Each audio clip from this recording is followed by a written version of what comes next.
आखिरी प्रयास। एक समय की बात है। एक राज्य में एक प्रतापी राजा राज करता था। एक दिन उसके दरबार में एक विदेशी आगंतुक आया और उसने राजा को एक सुंदर पत्थर उपहार स्वरूप प्रदान किया। राजा वह पत्थर देख बहुत प्रसन्न हुआ। उसने उस पत्थर से भगवान विष्णु की प्रतिमा का निर्माण कर उसे राज्य के मंदिर में स्थापित करने का निर्णय लिया और प्रतिमा निर्माण का कार्य राज्य के महामंत्री को सौंप दिया। महामंत्री गांव के सर्वश्रेष्ठ मूर्तिकार के पास गया और उसे वह पत्थर देते हुए बोला, महाराज, मंदिर में भगवान विष्णु की प्रतिमा स्थापित करना चाहते हैं। 7 दिवस के भीतर इस पत्थर से भगवान विष्णु की प्रतिमा तैयार कर राजमहल पहुंचा देना। इसके लिए तुम्हें 50 स्वर्ण मुद्राएं दी जाएंगी। 50 स्वर्ण मुद्राओं की बात सुनकर मूर्तिकार खुश हो गया और महामंत्री के जाने के उपरांत प्रतिमा का निर्माण कार्य प्रारंभ करने के उद्देश्य से अपने औजार निकाल लिए। अपने औजारों में से उसने एक हथौड़ा लिया और पत्थर तोड़ने के लिए उस पर हथौड़े से वार करने लगा, किंतु पत्थर जस का तस रहा।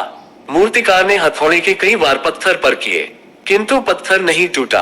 50 बार प्रयास करने के उपरांत मूर्तिकार ने अंतिम बार प्रयास करने के उद्देश्य से हथौड़ा उठाया, किंतु ये सोचकर हथौड़े पर प्रहार करने के पूर्व ही उसने हाथ खींच लिया कि जब 50 बार वार करने से पत्थर नहीं टूटा तो अब क्या टूटेगा।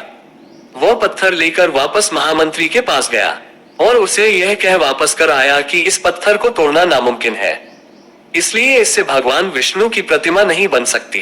महामंत्री को राजा का आदेश हर स्थिति में पूर्ण करना था, इसलिए उसने भगवान विष्णु की प्रतिमा निर्मित करने का कार्य गांव के एक साधारण से मूर्तिकार को सौंप दिया।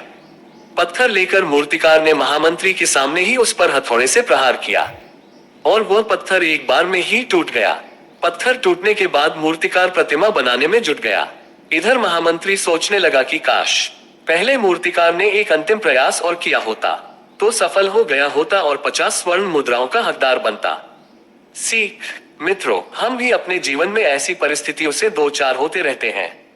कई बार किसी कार्य को करने के पूर्व या किसी समस्या के सामने आने पर उसका निराकरण करने के पूर्व ही हमारा आत्मविश्वास डगमगा जाता है और हम प्रयास किए बिना ही हार मान लेते हैं।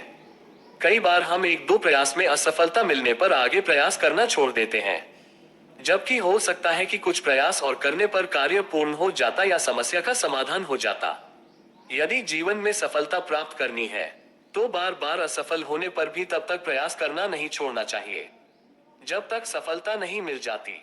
क्या पता जिस प्रयास को करने के पूर्व हम हाथ खींच ले वही हमारा अंतिम प्रयास हो और उसमें हमें कामयाबी प्राप्त हो जाए।